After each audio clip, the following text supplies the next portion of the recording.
Did you know that the two most infamous gangs in America, the Bloods and the Crips, are not only symbols of street violence but also sprawling criminal organizations with extensive networks across the country? Their decades-long rivalry has extended from the alleys of Los Angeles to having profound impacts on American culture and society. What turned these two gangs into legends? What are their objectives? How do their organizational structures differ? And why has this rivalry left such a deep legacy? Let's uncover the truth behind these enigmatic stories. 1. Objectives and scope of operations. The 1960s and 1970s marked a period of significant turmoil in American history. While civil rights movements fought for justice for marginalized communities, the impoverished neighborhoods of Los Angeles experienced rampant racial discrimination, police brutality, and economic inequality, creating a social pressure cooker. From this environment, the Bloods and the Crips, America's most notorious gangs, were born. However, their objectives and operational scope evolved in vastly different directions. The Crips, founded in 1969 by Raymond Washington and Stanley Tookie Williams. The Crips began as an organization to protect African American communities from rival gangs and police violence. Initially, the Crips had a noble goal of building a strong alliance among black youth in Los Angeles to combat societal oppression and institutional power. However, within less than a decade, the Crips quickly shifted from community protection to seeking control through violence and drug trafficking. The Bloods emerged in 1972 as a direct counter to the Crips. Formed by smaller groups that had been oppressed by the Crips, their initial mission was self-defense and protecting their territories from encroachment. However, like the Crips, the Bloods soon transitioned from self-defense to territorial competition and dominance over the underground economy. Scope of operations. Initially, both gangs operated solely within Los Angeles. The Crips, thanks to their decentralized and robust organizational structure, rapidly expanded their territory across southern and western parts of the city. They dominated impoverished neighborhoods where law enforcement struggled to maintain order. Conversely, the Bloods, despite forming later and with fewer members, focused on creating strong local alliances within their regions. This strategy allowed them to sustain themselves and expand their operations gradually but effectively. Shifting objectives. By the mid-1980s, the emergence of crack cocaine radically altered the objectives of both gangs. The enormous profits from drug trafficking transformed the Crips and Bloods into crime syndicates focused on exploiting the drug market. They expanded their reach beyond Los Angeles, extending their operations to other states, including New York, Chicago, and the Midwest. Their goals shifted from merely controlling territories to dominating the nationwide drug market. The Crips became notorious for establishing independent, smaller subgroups in various states, enabling them to expand their scope rapidly. Meanwhile, the Bloods, though smaller, maintained member loyalty through their core values and deep-seated hostility toward the Crips. Both gangs, which began as community protection organizations, succumbed to the temptations of power and money. Their operations, once confined to Los Angeles, evolved into transnational crime networks, making them two of the most dangerous criminal organizations in America. As their objectives and scope of operations expanded, the Bloods and Crips differed not only in their approach but also in their organizational structure and operational strategies. The next section will delve deeper into how these two gangs operate and confront challenges from both rivals and the government. 2. Organizational structure and operational strategies. The growth of the Bloods and Crips wasn't solely based on their initial objectives but was also driven by their distinct organizational structures and operational strategies. Despite both operating in the underworld, their methods of functioning and handling challenges have created significant differences. The Crips, a decentralized network. The Crips operate under a decentralized model. with numerous sets, small subgroups, functioning independently yet maintaining a connection through their shared name. These sets enjoy high autonomy, making decisions independently regarding drug trafficking, member recruitment, and territorial defense. This decentralization has enabled the Crips to expand rapidly, especially when infiltrating major cities across the U.S. However, this structure also poses challenges. The lack of centralized leadership often leads to internal conflicts, with some Crip sets clashing over territory and market control, thereby undermining the organization's credibility and strength.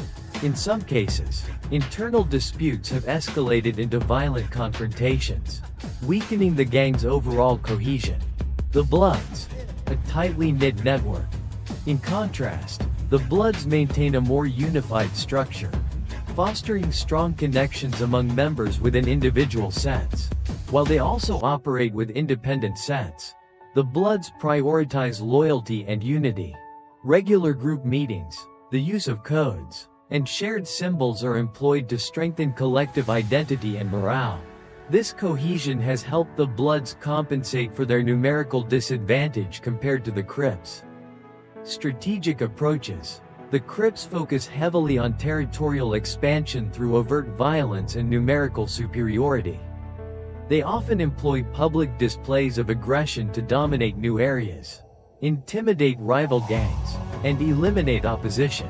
The Crips are also known for recruiting youth from impoverished neighborhoods, turning them into foot soldiers who carry out dangerous tasks. The Bloods, on the other hand, take a more calculated approach. They emphasize internal cohesion and loyalty to protect their territories and manage drug trafficking activities. One of their notable strategies involves using fronts, legitimate-looking businesses, to mask their drug operations, making them harder to detect compared to the Crips' openly aggressive tactics. Symbols and colors. Both gangs use colors and symbols to assert their presence and power. The Crips are associated with blue, while the Bloods prominently use red. Members often display these colors through clothing, accessories, and graffiti to mark territories and communicate dominance. However, this visible branding sometimes becomes a vulnerability, making them easily identifiable and targeted by law enforcement. Strengths and weaknesses. The Crips' decentralized structure provides flexibility in dealing with pressure from law enforcement and rivals but makes internal control difficult. Conversely, the Bloods' unified structure helps maintain loyalty and discipline within the organization but can sometimes limit their ability to expand. The organizational structures and strategies of the Bloods and Crips have shaped how they confront each other in society. However, their sources of income and the role of violence are the factors that ultimately determine their survival and growth. The next section will delve into their financial streams and the levels of violence employed by these two organizations. 3. Main sources of income and levels of violence. One of the critical factors determining the survival and expansion of the Bloods and the Crips is their primary sources of income.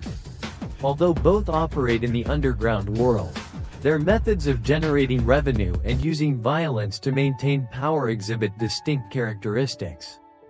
Primary sources of income. The Crips primarily focus on drug trafficking, particularly cocaine and methamphetamine, as their largest source of income. Their decentralized structure allows individual sets to operate independently in the production and distribution of drugs, giving them flexibility in penetrating new markets. In addition to drug trafficking, the Crips engage in other illegal activities such as extortion, robbery, and arms dealing. These operations not only generate significant revenue but also help them maintain control over contested areas. On the other hand, the Bloods diversify their revenue streams beyond drug trafficking. They engage in underground services such as protection rackets and managing illegal businesses. Leveraging their strong member connections, the Bloods organize large-scale thefts, financial fraud schemes, and counterfeit goods distribution. Although these activities generate less income compared to drug trafficking, Their approach reduces the risk of detection and law enforcement crackdowns. Levels of violence. Both gangs use violence as a tool to assert power and maintain control over territories. However, their levels of violence and methods differ significantly. The Crips are notorious for overt displays of violence to dominate new areas. They frequently organize gang wars, eliminate rivals, and intimidate non-compliant individuals. Crip members do not hesitate to use weapons such as handguns and automatic firearms, creating a fearsome image within their communities. While these aggressive tactics enable the Crips to expand their territory rapidly, they also draw significant attention from law enforcement. The Bloods, while also violent, adopt a more covert approach. They often carry out targeted retaliatory attacks and focus on defending their territories discreetly. Avoiding large-scale violent conflicts helps them minimize law enforcement scrutiny. However, when necessary, the Bloods do not shy away from orchestrating powerful retaliatory strikes to assert their dominance. The conflict between Bloods and Crips. The never-ending feud between the Bloods and Crips has resulted in thousands of violent clashes and bloody confrontations over the decades. The primary cause of these conflicts lies in their fierce competition for territory and control over the drug market. Their ongoing attacks on each other not only escalate violence in their communities but also instill deep fear among residents in areas under their control. The ways in which the Bloods and Crips earn money and maintain power through violence have left severe consequences for the communities they inhabit. Many impoverished neighborhoods have turned into battlegrounds, with high rates of crime and murder. The presence of these gangs has also hindered social organizations' efforts to improve living conditions and prevent gang proliferation. The income sources and levels of violence employed by the Bloods and Crips shape not only their rivalry but also their relationships with the government and society. In the next section, we will explore how these two gangs interact with law enforcement agencies and examine the broader impact they have had on society. 4. Relationship with the government and society. Scale and influence. The Bloods and Crips are not just underground street gangs. They also have complex interactions with the government and society. Their scale and influence have extended far beyond local neighborhoods, becoming an indelible part of American crime history and culture. Relationship with the government. The Crips, with their aggressive expansion and overt violence, quickly became a primary target of law enforcement crackdowns. Starting in the 1980s, the U.S. government launched initiatives such as the War on Drugs to mitigate the impact of gangs like the Crips. However, their decentralized structure and expansive network made it nearly impossible to eradicate the organization entirely. While many Crip members were arrested, smaller sets continued to operate, often restructuring and adapting to new strategies. The Bloods, though smaller in size, did not escape government scrutiny. However, their covert operations and strategic approach initially shielded them from heavy crackdowns. They maintained secretive relationships with influential figures in society, leveraging these connections to evade law enforcement. Over time, as violence between the Bloods and Crips escalated, the Bloods also became a target of anti-gang initiatives. Relationship with society. Both gangs have left significant marks on the communities they control. The Crips, through their dominance via violence, turned many impoverished areas into high crime zones. Residents in these neighborhoods often live in constant fear of gang-related clashes and attacks. The Bloods, while less publicly violent, did little to improve community conditions. They exploited the poverty and desperation of local residents, recruiting vulnerable youth into illegal activities.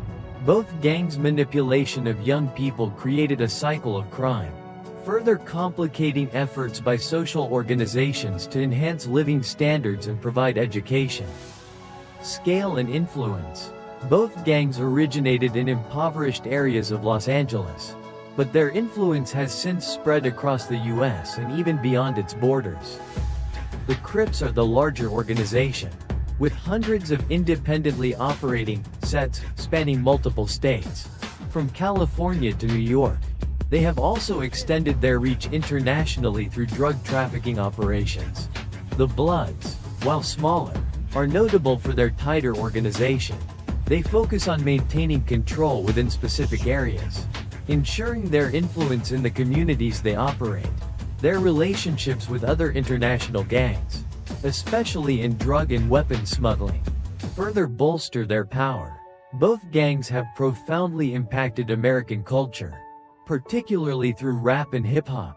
Notable artists like Snoop Dogg, affiliated with the Crips, and The Game, affiliated with the Bloods, have incorporated gang imagery and stories into their music. This not only spread the influence of the gangs but also, in some cases, normalized their image among certain segments of youth. The scale, influence, and relationships of the Bloods and Crips with both the government and society have shaped their longevity over decades. However, do these factors provide enough resilience to overcome their inherent weaknesses? In the final section, we will analyze the strengths, weaknesses, outcomes, and legacies of these two gangs. 5. Strengths, weaknesses, outcomes, and legacy.